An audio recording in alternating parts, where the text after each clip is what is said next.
আসসালামু আলাইকুম ওরহমতুল্লাহি বারাকাতু। বিসমিল্লাহির রহমানির রহিম।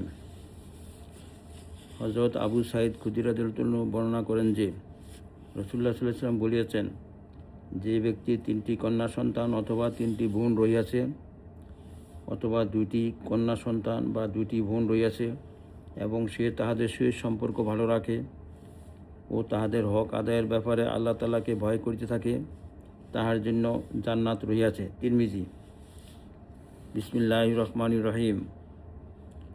হযরত আইয়ুব রহমতুল্লাহ আলাইহি তাহার পিতা হইতে এবং তিনি তাহার দাদা হইতে বর্ণনা করেন যে রাসূলুল্লাহ সাল্লাল্লাহু আলাইহি ওয়াসাল্লাম বলিয়াছেন, কোনো পিতা তাহার সন্তানকে উত্তম শিক্ষা ও আদব দান করা হইতে ভালো কোনো উপহার দেয় নাই। তিরমিজি। বিসমিল্লাহির রহমানির রহিম। হযরত ইবনে আব্বাস রাদিয়াল্লাহু আনহু হইতে বর্ণিত আছে যে রাসূলুল্লাহ সাল্লাল্লাহু আলাইহি ওয়াসাল্লাম বলিয়াছেন, যাহার কন্যা সন্তান জন্ম হয় অতঃপর সে না তাহাকে জীবিত দাফন করে, যেমন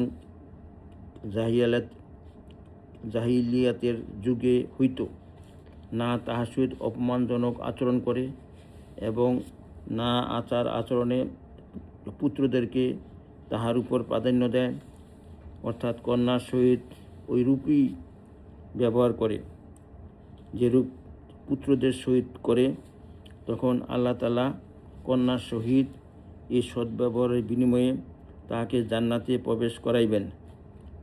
মুস্তাদরাকে হাকিম। বিসমিল্লাহির রহমানির রহিম। হযরত নোমান ইবনে বশীর রাদিয়াল্লাহু আনহু বর্ণিত আছে যে আমার পিতা রাসূলুল্লাহ সাল্লাল্লাহু আলাইহি ওয়াসাল্লামের খেদমতে আমাকে লইয়া হাজির হইলেন এবং আরজ করিলেন যে আমি আমার এই পুত্রকে একটি গোলাম হাদিয়া দিয়াছি। রাসূলুল্লাহ সাল্লাল্লাহু আলাইহি ওয়াসাল্লাম তাহাকে জিজ্ঞাসা করিলেন, তুমি কি তোমার অন্যান্য সন্তানদেরকেও এই পরিমাণই দিয়াছ? তিনি আরজ করিলেন, না। নবী করিম সাল্লাল্লাহু আলাইহি ওয়াসাল্লাম বলিলেন, গোলাম ফেরত লইয়া লও। বুখারী। ফায়দা। উপরোক্ত হাদিস শরীফ হইতে ইয়া জানা গেল যে সন্তানদেরকে হাদিয়া দেওয়ার ব্যাপারে সমতা রক্ষা করা উচিত। বিসমিল্লাহির রহমানির রহিম। হযরত আবু সাঈদ ও হযরত ইবনে আব্বাস রাদিয়াল্লাহু আনহু বর্ণনা করেন যে রাসূলুল্লাহ সাল্লাল্লাহু আলাইহি ওয়াসাল্লাম বলিয়াছেন, যাহার কোনো সন্তান জন্মগ্রহণ করে তাহার ভালো নাম রাখিবে ও উত্তম রূপে আদব শিক্ষা দিবে। তারপর যখন সে বালেগ হইয়া যাইবে তখন তাহাকে বিবাহ করাইবে। যদি বালেগ হইয়া যাওয়ার পরও নিজের অবহেলা ও উদাসীনতার কারণে তাহাকে বিবাহ করাইল না, ফলে সে পাপ কাজে লিপ্ত হইয়া গেল, তবে ইহার গুনাহ পিতার উপর বর্তাইবে।